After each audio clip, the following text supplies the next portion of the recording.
भारत गौरव आचार्य श्री पुलक सागर जी गुरुदेव के प्रवचन और लेटेस्ट धार्मिक भजन व कार्यक्रम निशुल्क देखने व सुनने के लिए हमारे YouTube चैनल जीन शरणम मीडिया को आज ही सब्सक्राइब करें और सबसे पहले देखने के लिए बेल आइकन पर क्लिक जरूर करें। संसार को जितना तुम जानते हो उससे ज्यादा सन्यासी जानता है, ध्यान रखिए। घर गृहस्थी को शायद तुम उतना नहीं जानते जितना हम लोग जानते हैं। मालूम है दोनों में अंतर इतना है कि संसार की चीजों को एक संसारी भी जानता है, एक गृहस्थ भी जानता है और एक सन्यासी भी जानता है। फर्क दोनों में इतना होता है कि संसारी उसे जानकर उस गृहस्थी में डूबता है और सन्यासी उसे जानकर गृहस्थी से ऊबता है। बस दोनों में इतना ही अंतर। यदि संसार को नहीं जाना तो वैराग्य भी सच्चा नहीं हो सकता। ध्यान रखना, तुम घर गृहस्थी में डूबते हो और हम सुन सुनकर घर गृहस्थी से ऊबते हैं। ध्यान रखिए, संयुक्त परिवार में ज्यादा शांति थी, कभी महसूस करना। एकल परिवार ज्यादा अशांत है। ऐसा नहीं है कि जब ज्वाइंट फैमिली थी कि वो क्रोध नहीं आता था। क्रोध तो उस समय भी आता था और क्रोध एकल परिवार में भी आता है।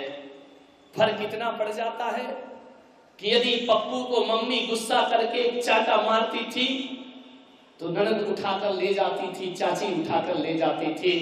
अरे कोई बचाए या ना बचाए, दादी तो बचा ही लिया करती थी।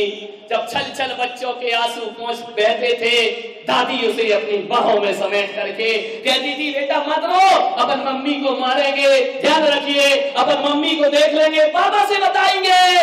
अब विचार करें आप, पहले क्रोध जब भी आता था 50-50 ग्राम बट जाता था, अब उतने मेंबर ही नहीं बटेगा कहां से। घर का सारा क्रोध पत्नी पर निकलता है और पत्नी का सारा क्रोध बच्चे पर निकल जाता। विचार अब कौन संभालेगा, क्योंकि दो ही रहते हो पति पत्नी। पति गुस्सा करेगा तो कौन संभालेगा। अब सासू अम्मा तो बचाने आएगी नहीं, देवरानी है नहीं, जिठानी है नहीं, ननद है नहीं, कौन बचाएगा। ज्यादा क्रोध का पारा चढ़ेगा, तलाक के कागज पर साइन होने की तैयारी। बचाने वाला कोई नहीं बचा है, सांत्वना देने वाला कोई नहीं बचा है, हिम्मत देने वाला कोई नहीं बचा है। जब से एकल परिवार हुए हैं तुम्हारे घरों में चोरियां बढ़ गई हैं। ध्यान रखिए, पहले के घर में 12-12 लोग रहते थे। कहा जाता था कि पुराने जमाने में घरों में कभी ताले नहीं डला करते थे, क्योंकि एक पीहर गई है तो एक ससुराल में है, एक बाहर गया है तो एक घर, ताला डालने की नौबत ही नहीं आती थी। अब तो इतने ताले डलते हैं, इतने ताले कि मेन गेट का लॉक अलग है, एंट्रेंस गेट का लॉक अलग है, घर के अंदर तिजोरी की चाबी अलग है, अलमारी की चाबी अलग है, और पप्पू का लॉकर अलग है और पापा का लॉकर। इतने ताले डल गए, मुझे समझ नहीं आता कि बाहर के गेट पे ताला डले तो समझ आता है कि बाहर के चोरों के लिए डला है। घर के भीतर ताले पर ताले, ताले पर ताले। गोदरेज की अलमारी लेना, बाहर ताला अलग है, अंदर ताला अलग है, उसके अंदर एक ताला और है। अरे मैंने कहा इतने ताले क्यों डालते हो भाई। ध्यान रखना, ये ताले बाहर के चोरों के नहीं, मुझे लगता है कहीं ना कहीं घर के चोरों के लिए घर के अंदर ताले डाले जाते। विचार करिए, संयुक्त परिवार था, जो घरों में ताले ज्यादा डले रहते हैं और जो घर सुबह शाम बंद रहते हैं वहां लक्ष्मी का प्रवेश रुक जाया करता है। और जो घर संयुक्त हुआ करते हैं, जिन घरों में कभी ताले नहीं डलते, वहां लक्ष्मी का आवागमन रहता है, वहां रिद्धि सिद्धि बनी रहती है, वहां बरकत बनी रहती है। संयुक्त परिवार में पैसों के लाले कभी नहीं पड़ा करते हैं, लेकिन एकल परिवार में पैसों की तकलीफें पैदा हो जाया करती हैं। इसलिए मैं कह रहा हूं, क्रोध से बचना है, डिप्रेशन अशांति से बचना है, एकल परिवार की अवधारणा खत्म करिए और संयुक्त परिवार में रहना सीखिए। बहुत चीजों से बचोगे आप। ताला ही नहीं डलेगा, चोरी की दिक्कत ही नहीं। अब चोर भी, पहले चोर रात में आते थे, अब दिन दहाड़े चोर आते हैं, क्योंकि मालूम है पति ऑफिस गया है, घर में अकेली पत्नी है, रस्सी से बांधेगा और सामने सब उठा करके कुछ नहीं कर पा, बचाने वाला है। पड़ोसी के भरोसे मत बैठो। चोरों को रास्ता तो वही बता रहा है कि अंदर कैसे जाना है इसके घर में, ध्यान रखिए। कोई किसी को नहीं पहचानता। बंबई में जाओ, पड़ोस में कौन रहता है कोई जानता नहीं है, ध्यान रखिए। इस शहर में कोई किसी को नहीं जानता, नंबर लगे हुए हैं हर किसी के दरवाजे पर, ध्यान रखिए। आदमी की पहचान नहीं बची, अब फ्लैट नंबर से आदमी जाना जाता है। पहले बोला जाता था यहाँ जैन साहब रहते हैं, यहाँ राजपूत साहब रहते हैं, यहाँ ब्राह्मण देव रहते हैं। अब बोला जाता है यहाँ 201 नंबर रहता है, यहाँ 301 नंबर रहता है, यहाँ 420 नंबर रहता है। नंबरों से पहचान हो गई आदमी की। आदमी आदमी को पहचानता। ये एकल परिवार के दुष्परिणाम हैं आपके जीवन में। संयुक्त परिवार में रहेंगे, क्रोध बढ़ जाएगा। एक बच्चा आया, बोले महाराज ये आजकल की मम्मियां ज्यादा पीटती क्यों है? मैंने कहा क्या मतलब? बड़े थोड़ी सी गलती हो तड़ा तड़ तड़ा तड़ बच्चे पर पड़ती है। मैंने कहा हाँ बेटा, पहले की महिलाएं गुस्सा आ जाता था, और हकीकत बताऊं मजे की बात, गुस्सा हमेशा नीचे वालों पर आता है, ऊपर वालों पर कभी नहीं आता है। ऑफिस में बॉस गुस्सा करेगा तो आदमी गुस्सा कहां निकालेगा? मालिक को तो जवाब दे नहीं सकता, भन भनाता घर में आता है, और आते साथ सारा गुस्सा किससे निकलता है? बोलो, डर क्यों रहे? बोल दो ना दिलेरी से, सुधर थोड़ी गए हो तुम इतने। बाहर का गुस्सा पत्नी, अब पत्नी क्या करे बेचारी, पति से भिड़ नहीं सकती, सारा गुस्सा दिमाग में भरकर जीती है। शाम को स्कूल से बच्चा आता है, तड़ा तड़ बच्चे पर पड़ते हैं। मालिक का गुस्सा पति पर, पति का गुस्सा पत्नी पर, पत्नी का गुस्सा पर। अब बच्चा क्या करे? वो माँ बाप को कुछ बोल नहीं सकता है, वो खिलौने तोड़ता है। खिलौने नहीं तोड़ेगा तो काम वाली पर गुस्सा निकालेगा, और काम वाली अब क्या करे, ये कहां गुस्सा निकाले? वो उठा करके बर्तनों पर सारा गुस्सा, इतनी जोर से बर्तन मरेगी। ध्यान रखना, बर्तन ज्यादा साफ कराना हो, काम वाली को गुस्सा दिला देना। लेकिन ये सोच के रखना, चाइना बोन के बर्तन मत रखना, नहीं तो निपटा देगी, दो टुकड़े हो जाएंगे। जब पीतल के मांज रही हो स्टील के, तभी गुस्सा दिलाना। और वह सारा गुस्सा या तो बर्तन पर निकालेगी या कपड़े पर निकालेगी। पहले की महिलाओं को गुस्सा आता था ना, तो कपड़े लेकर नदी में जाती थी और इतनी जोर जोर से पीटती थी उस कपड़े को कि सारा क्रोध कपड़े पर निकल जाता था।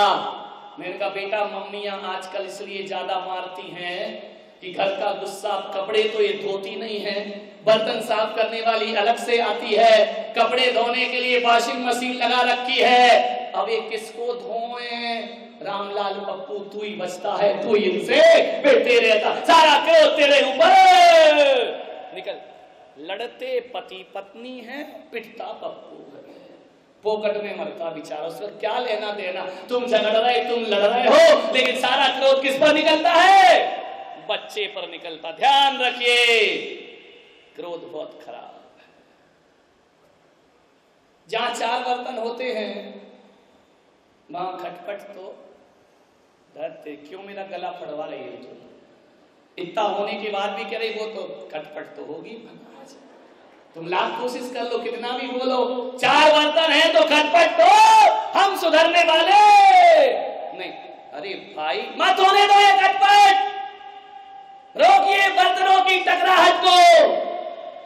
4 बर्तन हो या 1000 बर्तन हो, आवाज पैदा मत होने दीजिए। बहुत कठिन काम। झगड़े किसके घर में नहीं होते? कोई घर है जिसमें झगड़े नहीं हुए हो? अरे अपन लोग तो साधारण लोग हैं, महापुरुषों के घर में झगड़े होते थे।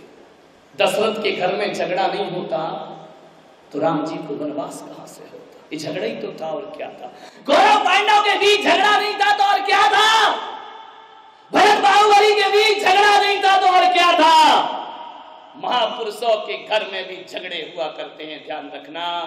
झगड़ा होना कोई बुरी बात नहीं है, हर घरों में झगड़े होते हैं, लेकिन आपसे मैं कह रहा हूं झगड़ा होना बुरी बात नहीं, लेकिन झगड़ने के बाद बैर और दुश्मनी रखना ये बुरी बात हुआ करती है।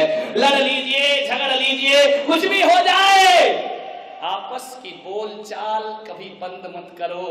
और जो लोग बोलचाल बंद कर देते हैं उनका झगड़ा बैर का रूप बन जाया करता है, उनका झगड़ा क्रोध, उनका जो क्रोध होता है वह दुश्मनी में परिवर्तित है। दुश्मनी मत करिए, कोई बात नहीं, चार तुमने कहा, चार उसने कहा, कह लो, शाम को बोल दो अम्मा जी जय जय, ध्यान रखिए, बोला चाली बंद मत करो। बच्चे भी तो लड़ते हैं ना, लड़ते हैं, उठाते हैं, पटकते हैं, बाल खींचते हैं, मारते हैं, घंटे भर बाद वो गले में हाथ डालकर फिर भूल जाइए हमारा किसी से झगड़ा है, किसी ने हमको कुछ कहा है। ध्यान रखना, पागल खाने में देखना, कभी जाना, भगवान किसी को मौका ना दे, लेकिन कभी पागल खाने में जाकर देखना, आदमी पागल ज्यादा मिलते हैं, महिलाएं कम मिलती हैं। मालूम है क्यों? बहुत कम मिलेंगी। यदि 40 आदमी होंगे तो 10 महिला ही पागल होगी। आदमी ज्यादा पागल दिखते हैं, आदमी को ज्यादा टेंशन होता है। पागलों की संख्या देखोगे तो पुरुष पागल ज्यादा है, महिला पागल कम है। क्यों मालूम? महिलाएं पागल कम क्यों होती हैं? बोलो, आदमी पागल ज्यादा क्यों होता है? क्योंकि महिलाएं तो वो होती हैं जो हर 10 मिनट में पागल हो जाती है। ध्यान रखना, आदमी इकट्ठा होता है थोक के भाव में, ये तो बात बात में पागल हो जाती हैं। क्रोध आ गया, अपने आप में काबू में नहीं रही, इनका पागलपन टुकड़ों में आता है। ये दिन में कई बार पागल होती है, आदमी टुकड़ों में नहीं आता, आदमी एक साथ पागल होता है, इसलिए उनकी संख्या पागल खाने में टुकड़े टुकड़े में, छोटी छोटी बात में पागल हो जाती है। पागल हो जाना अच्छी बात है, क्योंकि ये अपने गुवार को निकाल दिया करती हैं और आदमी अपने गुवार को सीने में दबा के रखता है, इसलिए जब निकलता है तो एक साथ विस्फोट। ये तो कितनी बार पागल, तुमने कहा साड़ी नहीं लाएंगे, हो गई पागल, ये आंसुओं की धार, मर गई, कहां पटक दिया मुझे, पागल हो गई थोड़ी देर के लिए।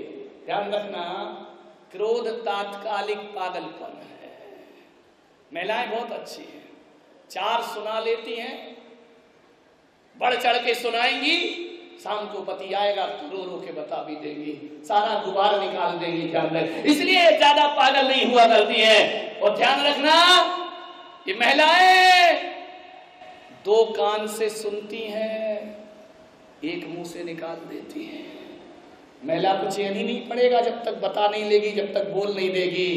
इसलिए ध्यान रखना, कुछ आदतें तो इनकी बहुत अच्छी हुआ करती हैं। ध्यान रखिए, आदमी दिल की बातें दिल में रखता है, और जो लोग दिल में रखते हैं उनका क्रोध दुश्मनी का कारण बन जाया करता है। महिलाएं तो कह के साफ हो जाती हैं, जो मुंह फट होती हैं, 4 बात बोली, मन साफ हो गया, मन क्लीन हो गया। मन के मंदर गांठ बना करके मत रखिए, कोई बात नहीं है, आया जुबान पे बोल दिया, उसके बाद माफी मांग लिया करो। एक बात ध्यान रखना, ये क्षण भर का क्रोध सब कुछ तबाह कर देता है। एक बात स्मरण में रखिए, यदि गुस्से को वक्त पे ठंडा ना किया तो गुस्सा तुम्हारे घर को जला करके राख कर देगा। वक्त पे इसे ठंडा कर ली। और बिना सिर पैर की बातों के झगड़े होते हैं, 90% लड़ाइयां जिनका कोई औचित्य नहीं है, कुछ लेना देना नहीं है, 90% झगड़े बेकार के झगड़े हैं। पति पत्नी में झगड़ा हुआ सवेरे सवेरे, रात के 12 बजे से लड़ रहे हैं, मेरे कमरे में आवाज आई, मैंने ब्रह्मचारी से कहा जरा देखो बाजू में महाभारत क्यों शुरू हो गई।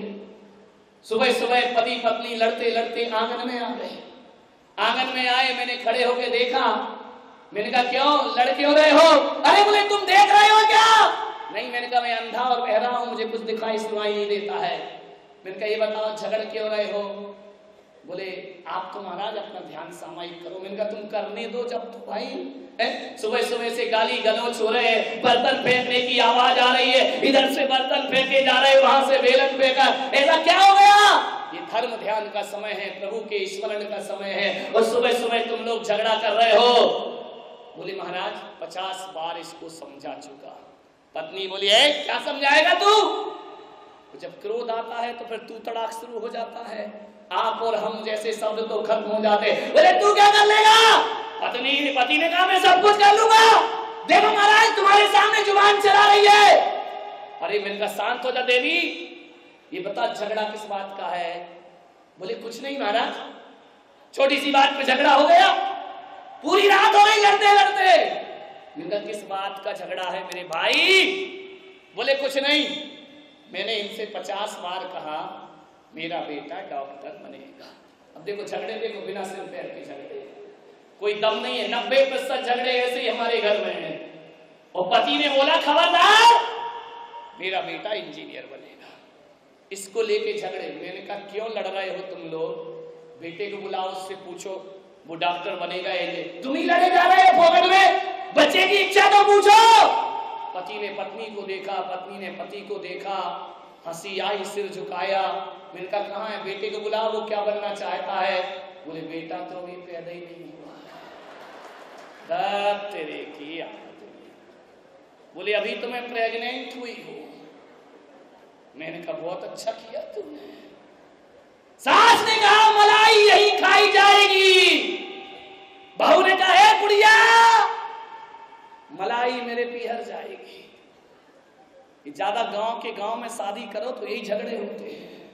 बोले मलाई मेरे पीहर जाएगी। सास ने कहा मैं देखती हूं कैसे पीहर जाएगी, मलाई इसी घर में खाई जाएगी। बहू ने कहा दहेज मेरे बाप ने दिया है, तेरे बाप ने नहीं, ध्यान रख बुढ़िया, मलाई तो मेरे बाप के घर जाएगी। इतना झगड़ा। ससुर जी लौट के आए। ससुर जी ने कहा क्यों लड़ रही हो सास बहू? बोले सुनो जी, बहू को समझा लो, शादी होके आई है, कह रही है कि मलाई पीहर जाएगी। सास ससुर ने कहा तू क्या चाहती है? बोले मैं चाहती हूँ मलाई यही खाई जाएगी। ससुर ने कहा इधर ला मलाई, ना तू खा मैं खाता हूँ, इधर लेके आ मलाई। बोले कि मलाई लेकर आ पहले। सास अंदर गई, बहू अपने कमरे में गई। ससुर ने कहा क्यों रही, तुम लोगों ने सुना नहीं? मलाई लेकर आओ। बोले काय की मलाई? बोले क्यों? बोले हम दोनों बैठ के बातें कर रहे थे भैंस खरीदना। देखो तो ये लड़ाई है, अभी भैंस नहीं आई, दूध आए ही नहीं, मलाई के झगड़े शुरू हो गए। बिना सिर पैर के झगड़े ये तुम्हारे कोई सवाल? ये सपने, भविष्य के सपने देख रहे हो, उसी में लड़ रहे हो। यदि अपनी लड़ाइयों पर ध्यान दो, इन बचकानी हरकतों के सिवा लड़ाई होती क्या है? हमारा बेटा बड़ा हो जाएगा, उसे जमीन नहीं मिलेगी, वो क्या करेगा, वो भाई ले लेगा मुझे। तेरे की कितना सोच सोच के झगड़ा करते। मुल्ला नसरुद्दीन ग्वालियर से दिल्ली जा रहा था, पत्नी को बोला कि नाश्ता आस्ता रख दे, मैं 8 दिन में लौटूंगा। तो पत्नी ने कहा अच्छी बात है, मैंने सब लगा दिया है, कपड़े अपने रख दिए। बोले रख दिए। बोले अरे गुलाबो, उसने कहा बोलो मुल्ला। बोले वो लड़के को और बुला। बोले क्यों, उसे ले जाओगे? अरे काय को ले जाऊंगा, बुला के ला। पत्नी भीतर गई, बच्चे को उठा के लाई, सो रहा था। मुल्ला ने कहा इधर इधर इधर दिए 8-10 चांटे तड़ातड़।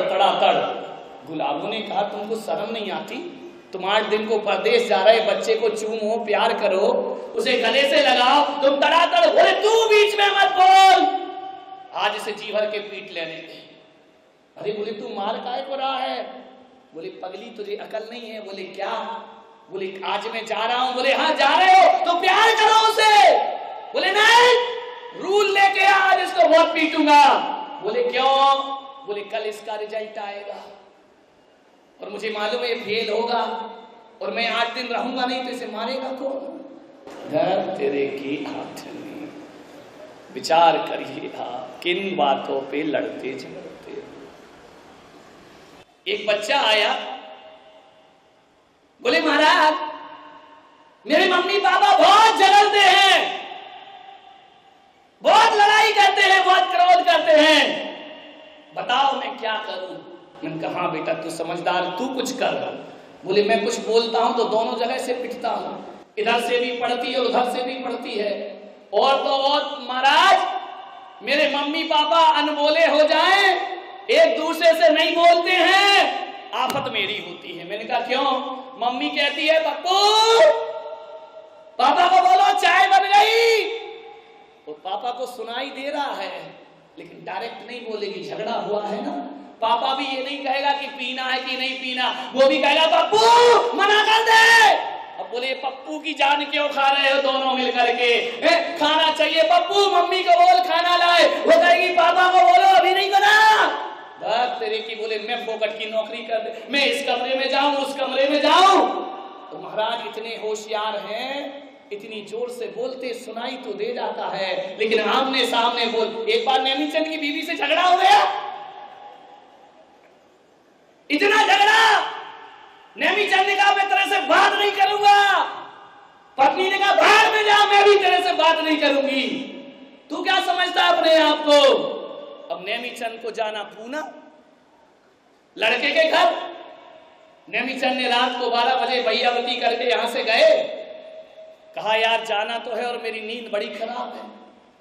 तो इनने एक पेन से कागज में लिखा कि सुबह 5 बजे पूना की ट्रेन पकड़ना, तू मुझे उठा देना। और लिख करके कागज पत्नी के सिरहाने रख दिया। पत्नी सोई, थोड़ी देर बाद नींद खुली, अरे कुछ लिखा है? बोले ठीक है। नैनीचंद की नींद खुली 8 बजे। इन्होंने कहा क्यों री तूने जगाया नहीं मुझे? पत्नी ने कहा जगाया तो था, तुम उठे ही नहीं। बोले अरे मैं तेरे से बात नहीं करना चाहता। बोले मैं कौन सा करना चाहती हूँ? तो बोले मेरी ट्रेन निकल गई, उठा देती तो क्या बिगड़ जाता तेरा? बोले उठाया तो था। बोले कहाँ उठाया? बोले तूने बोला था कि मुझे उठाना। बोले देख चिट लिख के दी थी। पत्नी ने कहा देख मैंने भी लिख दी, 5 बज गए उठ जा। अकड़ नहीं जाएगी, मैंने भी लिख के रख दी थी कि 5 बज गए, नैनीचंद उठो, ट्रेन निकल गई तुम्हारी। विचार करी आदमी की जिंदगी। बोले महाराज मैं क्या करूं?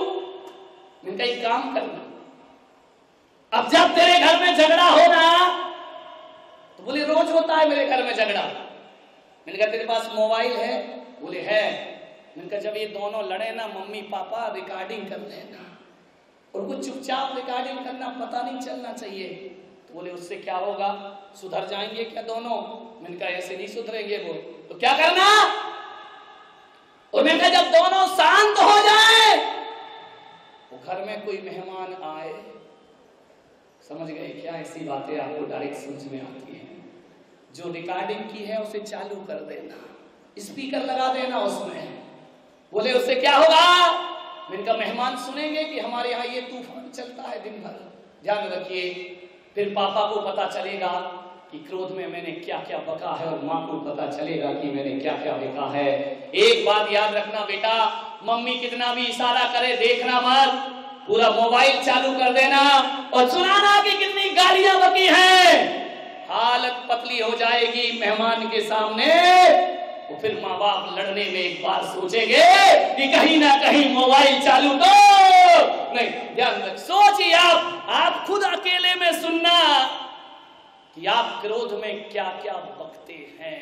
ध्यान रखिए, क्रोध जब भी आता है होश की हत्या करके आता है। ध्यान रखिए, होश की हत्या करता है। क्रोध एक पागलपन हुआ करता है, ऐसा पागलपन भाषा को बिगाड़ दिया करता है। ध्यान रखिए, कभी अकेले में सोचना कि तुमने क्रोध में क्या क्या बका था।